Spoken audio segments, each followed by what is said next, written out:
Assalamualaikum warahmatullahi wabarakatuh. Salam puji rahayu bagi kita semua.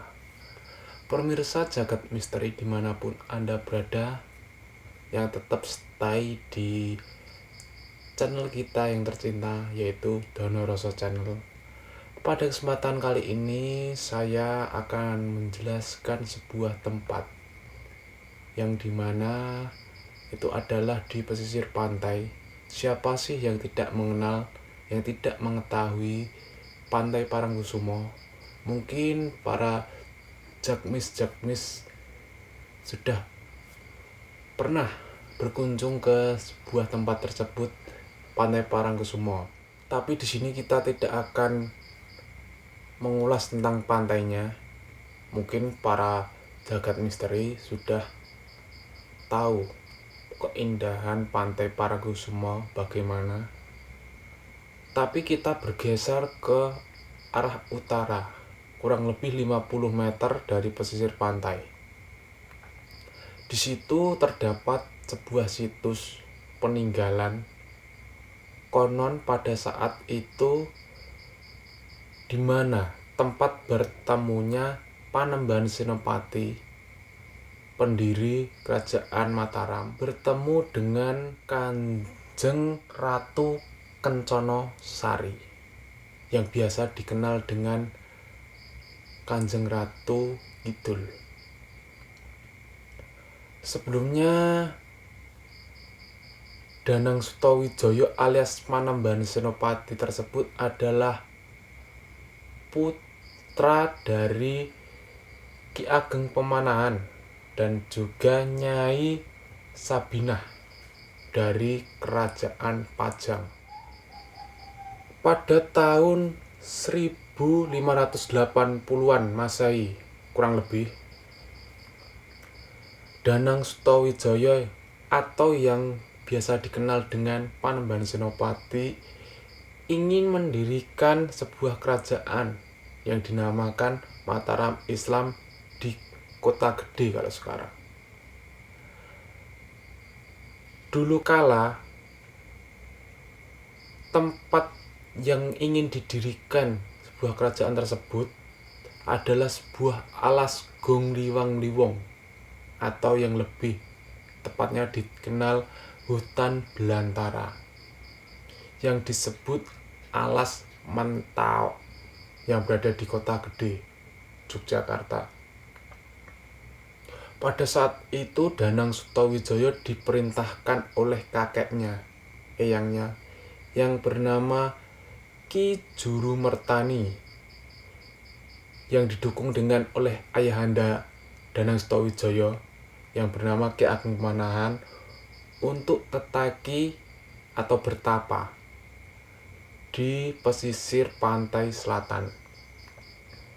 Beliau juga diperintahkan untuk menaiki getek atau rakit untuk menyusuri arus kali atau sungai.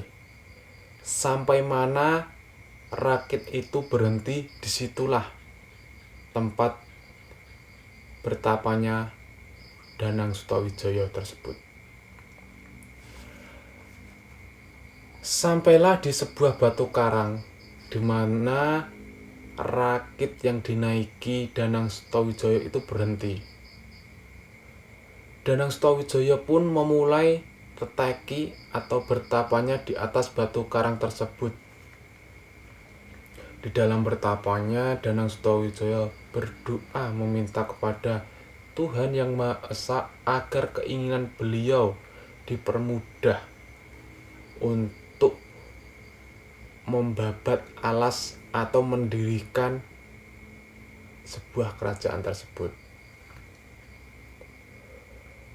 Di dalam bertapanya, aura Danang Sutawijaya alias yang dikenal oleh masyarakat Panembahan Senopati tersebut membuat gejolak yang sangat luar biasa di alam gaib tersebut, sehingga ada gaib yang melaporkan langsung ke Kanjeng Ratu Kidul bahwa di situ ada seseorang manusia yang sedang bertapa sehingga membuat gejolak-gejolak yang luar biasa di alam mereka. Setelah mendapatkan laporan, Kanjeng Ratu pun ingin langsung melihat siapa manusia yang sampai-sampai membuat gejolak yang sangat luar biasa pada saat itu. Bertemulah Danang Sutawijaya dengan penguasa pesisir selatan tersebut, Kanjeng Ratu Kidul. Pada saat itu Kanjeng Ratu menanyakan ada maksud dan tujuan apakah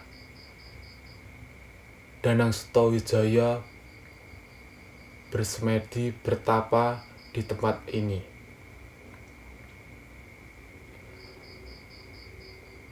Tidak lain Danang Sutawijaya menyampaikan keinginannya untuk mendirikan sebuah kerajaan Islam, dan semoga di dalam pendiriannya ini diberi kelancaran dan kemudahan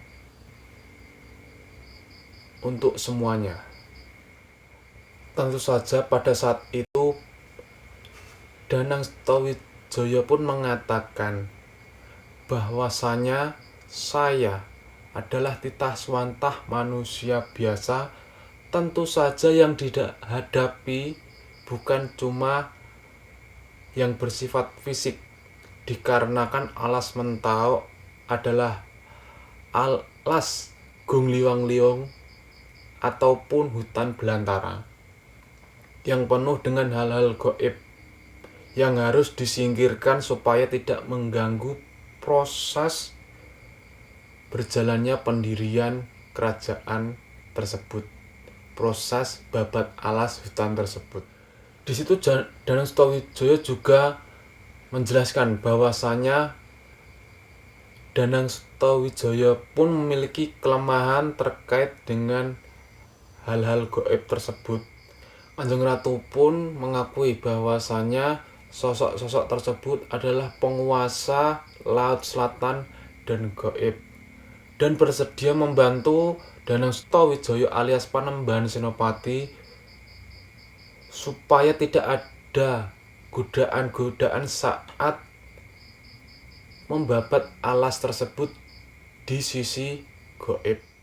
Dan terjadilah sebuah perjanjian atau juga kesepakatan di antara kedua belah pihak tersebut, di antara Kanjeng Ratu dan juga Panembahan Senopati, agar supaya hubungan silaturahmi yang berkesinambungan di antara kedua belah pihak tersebut. Dan Kanjeng Ratu juga mengatakan jangan menyalahkan kodrat, tetapi hanya saja beliau Kanjeng Ratu Kidul juga mendampingi sebagaimana seorang ibu. Karena kedua belah pihak itu bersifat berbeda, Kanjeng Ratu bersifat abadi yang selamanya tetap ada, dan Panembahan Senopati adalah manusia biasa yang suatu saat akan meninggal. Sehingga terjadilah sebuah perjanjian di antara kedua belah pihak. Kanjeng Ratu sanggup membantu, tapi nanti